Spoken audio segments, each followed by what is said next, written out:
Larry Bird would probably beat LeBron one-on-one. One-on-one.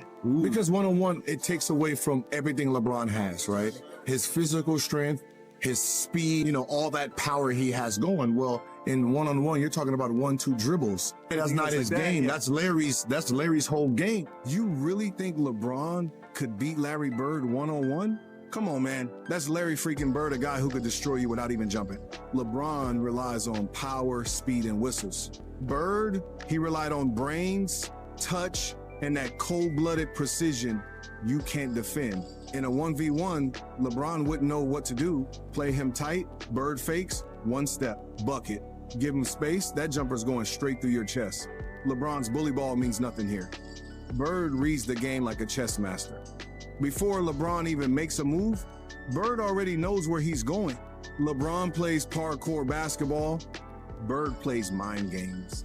No load management, no super teams, no PR filters, just pure, ruthless basketball IQ. So if you really know the game, you know this. LeBron couldn't beat Larry Bird even if he were 10 years younger. The NBA is absolutely on. I never saw Bird in a big series come up small. Never. I saw LeBron do it. Okay. Because against Dallas, the year the Mavericks beat them with Nowitzki, Yes. LeBron was awful. He was awful in that series. Okay. Absolutely horrendous. All right. Okay. Bad. Okay. All right. So Let me I've say taken this to Bird. you. Let me say this to you. That's awful, and you know it. Now, in the case of Larry Bird, here's where I'll throw you, because there's nothing to talk about with LeBron James as a shooter compared to Larry Bird. When we talk about Larry Bird, right? 3-time NBA All-Defensive second team. Never an All-Defensive first team. Defensive part of basketball. LeBron James, 5 times All-Defensive NBA team, okay? That's number one. Number two, we look at the 9 times first, All-NBA, all first team and stuff like that. LeBron's got him beat there. NBA All-Star appearances, we know LeBron James got him beat there. NBA Finals MVP, we know LeBron's got him. Fire right now. What started as whispers. He let me know from the start of the game what he was going to do. He really did. He let me know. For the game, he told me, he was like, he just shook his head at me. He said, man, it's going to be up nice for you. So what did he put up? I think he gave me 40. Just exploded into a full-on beef. And guess who lit the match? Michael Jordan himself dropped a bomb nobody saw coming. I'm really proud to receive this award for the 3rd time. Bird was changing the game. The whole conception of the small forward was different after his time in the NBA. But just when he looked like he was the undisputed king, a new lion was coming to the pride. A young Michael Jordan came into the league making a difference right from the start. And from the very first moment, he made it clear to Larry that he wasn't afraid of him at all. The Celtics were still the better team, but MJ put on one of the greatest performances in playoff history against Boston in 1986, making a statement about who was the better player on the hardwood. And from then on, the rivalry burned hotter than ever. See, Larry Bird had a mission. For his entire career, he had been the undisputed best player in the NBA. But now, a 23-year-old kid who was averaging 37 points per game was challenging him for the reign of the king of world basketball. Bird had already proved it all. His legacy was unmatched, but his honor was in jeopardy. And that was something that he wouldn't allow. The reason was simple. Bird was bidding to become the GOAT of basketball. The forward had been breaking every barrier in existence since arriving to the NBA. In 1979, Bird signed a contract with the Celtics to become the highest paid rookie in league history at $650,000 per year. But as soon as he arrived in the NBA, Larry wreaked havoc. He finished 4th in the MVP race during his rookie year. During the next 3 seasons, not only did he win the NBA ring for the first time in 1981, but he also finished 2nd in the MVP race 3 times. And his averages during this stint? 22.6 points, 10.9 rebounds, and 5.7 assists per game. But something happened during the summer of 1983. MJ just hinted that Larry Bird might have been a better player than LeBron James could ever be. Yeah, you heard that right. The GOAT himself said it with his chest. So here's what's going down. We're unpacking every wild detail behind MJ's shocking claim. We're diving into the plays, the stats, and the hidden truths that show just how deadly Bird really was on the court. because we have shifted away from physicality and shifted away from all that. But that's not even the craziest part. Wait till you hear the secret MJ revealed about Bird's injuries and how LeBron somehow gets tied into it all. One of them was feared by legends. The other one, well, I don't have much to say about it. This changes everything you thought you knew about basketball. When the most competitive man alive admits there's only one player he ever feared, that's not flattery, that's respect earned in blood and sweat. Larry Bird at his best, LeBron James at his best. Oh, I gotta go with Larry Joe. I'm gonna give you Larry Bird in his prime or LeBron in his prime. Larry Bird. When Jordan said Bird was better, he wasn't talking about social media hype or who's rocking the flashiest sneakers. He was talking about grit, sacrifice, and straight-up toughness, the kind LeBron never had to face.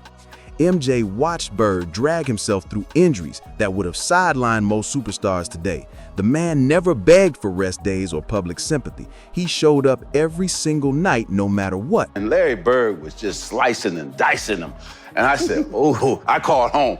I said, it's true about this boy. But LeBron, he plays in a league built to protect him, where entertainment sells more than raw competition. Bird didn't care about cameras or going viral. He only cared about winning. And that right there is what separates him completely from LeBron. If the GOAT himself admits that, then maybe this debate ended before it even started.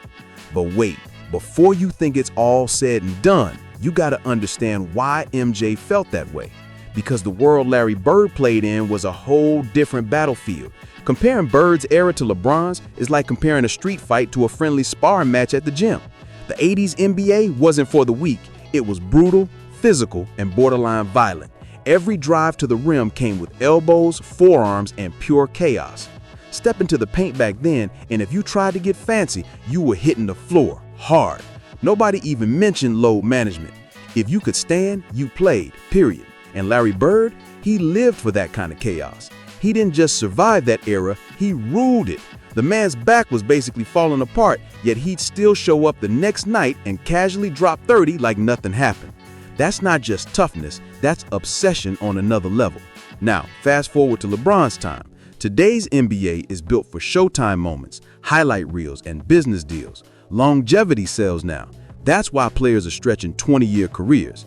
The rules treat stars like delicate art pieces. No hand checking, no hard fouls, just polished basketball made for sponsors and social media. Even Shaq said it himself, and he wasn't lying. The modern league is all about entertainment first, basketball second. And yeah, LeBron fits that version of the game perfectly. He's a legend in his own lane, no denying that. But let's be real, he's had every scientific edge possible. Advanced recovery, tech-driven training, nutrition plans designed like military ops, you name it. Now, imagine dropping LeBron into Bird's world, a time when defenders could literally slam you at half court with no whistle.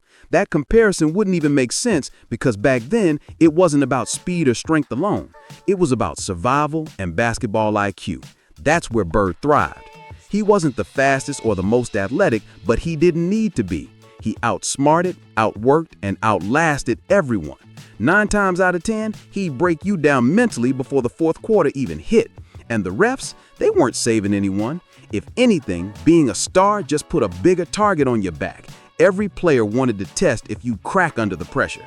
LeBron came up in a league that hands out crowns before players even earned them. That's the biggest difference people keep missing. The 80s NBA created legends. Today's NBA manufactures superstars. Larry Bird didn't need fancy hype reels or a dream roster full of all-stars. He didn't care about flashing cameras or social media clout. All he needed was the ball, a burning will, and the mindset to destroy whoever stood in front of him. But what makes Bird's story even crazier is where it all began.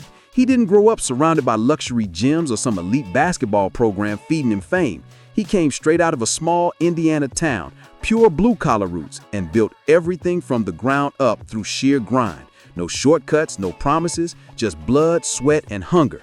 And somehow, that small-town kid became the heartbeat of the Boston Celtics. Before the trash talk, before the fear, he struck into defenders. There was the resume. He proved he could dominate the league the hard way. Check the stats. 3 MVPs, 3 NBA titles, 12 All-Star nods, Rookie of the Year, and 2 Finals MVPs. Those aren't just numbers, that's legacy in motion. But the real madness is how he earned all of that. Unlike LeBron, nothing about Bird's rise was guaranteed. He wasn't born into the spotlight, he carved his way into it. This dude came out of tiny French Lick, Indiana, population barely a few thousand, 1 gas station, and a whole lot of grit. Bird wasn't some media-made prodigy. There weren't national TV crews chasing him around high school or an ESPN doc calling him the chosen one. He was just a quiet kid who worked construction by day and hooped like his life depended on it at night. Every game, every possession was a fight for something bigger. Then came Indiana State, and let's be honest, this wasn't Duke, this wasn't North Carolina, it was Indiana State. Nobody, and I mean nobody, expected that team to even sniff a championship run. But Bird dragged them all the way to the 1979 NCAA Final, where he went head-to-head with Magic Johnson in Michigan State. That game, still the most watched college basketball game in history. That single showdown flipped basketball forever. It birthed one of the most iconic rivalries the sport has ever seen. And when Bird finally landed in Boston, everything changed overnight. The Celtics went washed to winning. The moment he touched the court in his rookie season, they jumped their record by 32 wins. It was like he walked in and instantly resurrected a dynasty. The moment Larry Bird stepped on that court, everyone felt something shift. At first, players respected his fundamentals, the crisp passing, the IQ, the leadership, but soon respect turned to fear because Bird didn't just play the game, he owned it with his mouth and his moves. He'd look a man dead in the eyes, tell him exactly how and where he was about to beat him, then do it right there, like the whole thing was pre-written destiny. And let's be real, people always talk about LeBron being dominant, but dominance in a soft, protected era doesn't hit the same as dominance born from raw competition.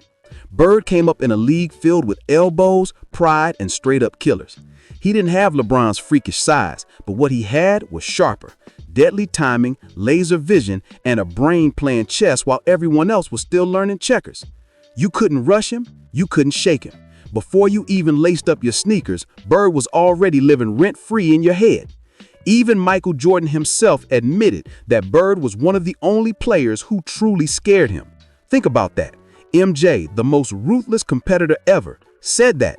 Bird wasn't chasing stats, likes, or viral clips. He was chasing rings.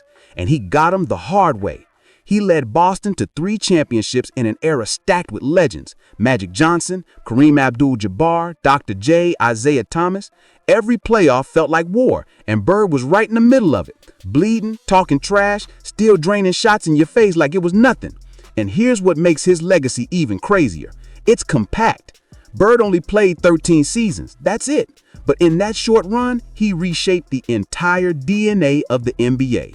His game, his attitude, his mentality, all of it changed how people saw greatness.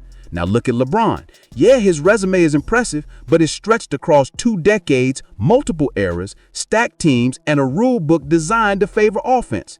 Bird didn't need any of that. He built his legend the old school way, brick by brick, hit by hit. By the mid-'80s, everyone in the league already knew the truth. Bird wasn't just great, he was the standard. You didn't just play Larry Bird, you survived him. His stats tell one part of the story, sure, but when you listen to what other NBA legends say about him, that's where the truth really hits. That's the level LeBron can't reach, no matter how many records he breaks or milestones he hits. And here's where it gets wild, because it's one thing when fans hype you up, but it's a whole different story when legends start admitting they were straight up nervous when your name got mentioned. When you hear what these icons say about Bird, you realize this isn't nostalgia, it's respect. Real, earned, old school respect that can't be faked.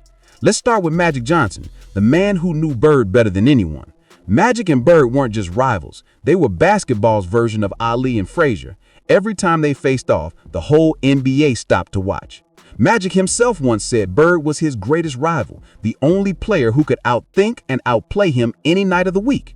Their clashes didn't just define the 80s, they saved the league. 2 absolute beasts pulling basketball out of its slump and dragging it into the global spotlight. But between the two, Bird was the colder killer. He didn't need the flash. His game spoke for him, and it spoke loud.